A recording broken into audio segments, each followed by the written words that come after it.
नमस्कार, मेरा नाम है सुजाता पामेगम। हम कर रहे हैं वैदिक एज की इंट्रोडक्शन और timeline and geographical extension video already upload किया हुआ है, लिंक डिस्क्रिप्शन बॉक्स में है, देख सकते हैं। आज हम करेंगे original home of the Aryans, Arya का मूल निवास। The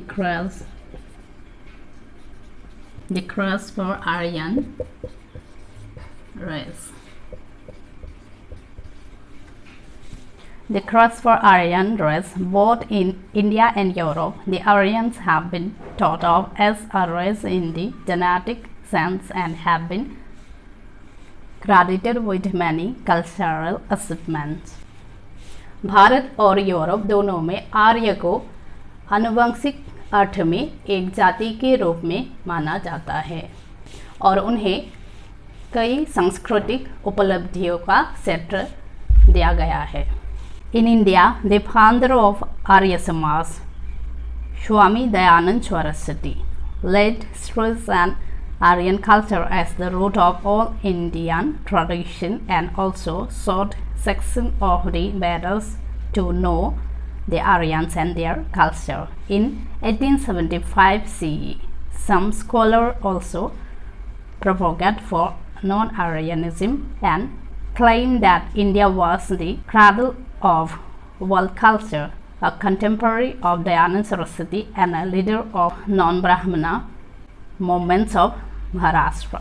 Jyotiba Phule, founder of Satyasodhak Samaj in 1873 CE, exploited his theory in a radical manner.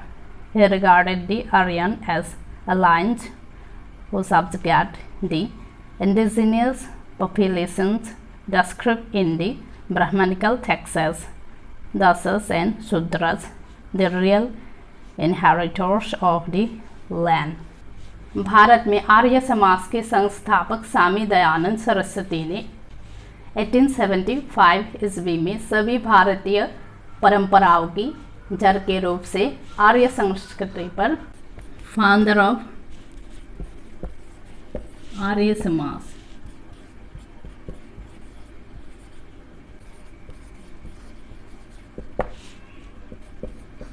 Dayanand Saraswati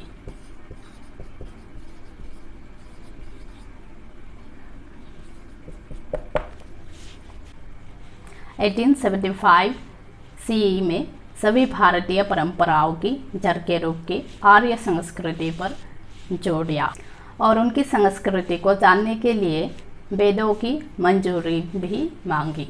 कुछ विद्वानों ने पैन आर्यवाद का भी प्रसार किया और दावा किया कि भारत विश्व संस्कृति का उद्भव स्थल था।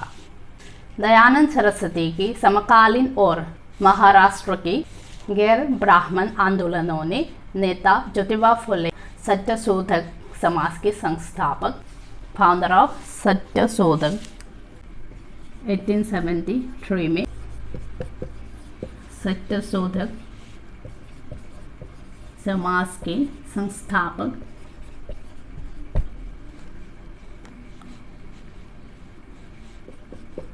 Founder of Satyashodhak Samaj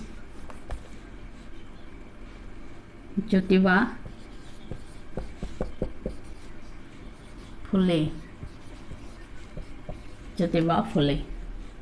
1873। सत्यशोधक समाज के संस्थापक 1873 BC में इस सिद्धांत का कट्टरपंथी तरीके से पोषण किया।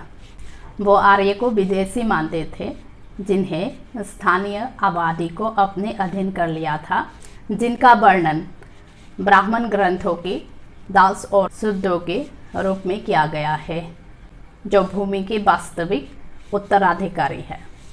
In Europe, the Aryan concept played a significant role since the 19th century with the Romantic revival in literature and recite ideas. The culmination of racism was witnessed in the Nazi regime, whose brutal tactics for racial purity resulted in the cruelest genocide in mankind's history during World War II. Europe में आर्य अवधारणा ने तब से एक महत्वपूर्ण भूमिका निभाई। 19वीं सदी साहित्य और नक्सलवादी विचारों के रोमानी पुनरुत्थान के साथ नक्सलवादी की पराकाष्ठा नाज़ी शासन में देखे गए, जिसकी नक्सली शुद्धता के लिए क्रूर रणनीति के परिणाम स्वरूप जाति के इतिहास में सबसे क्रूर नरसंहार हुआ। The whole concept of Aryan racial purity based on skeletal measurements and color in the modern times is regarded as invalid, and therefore the concept that Aryans as an ethnic group till today retain its purity of blood since ancient times does not hold true।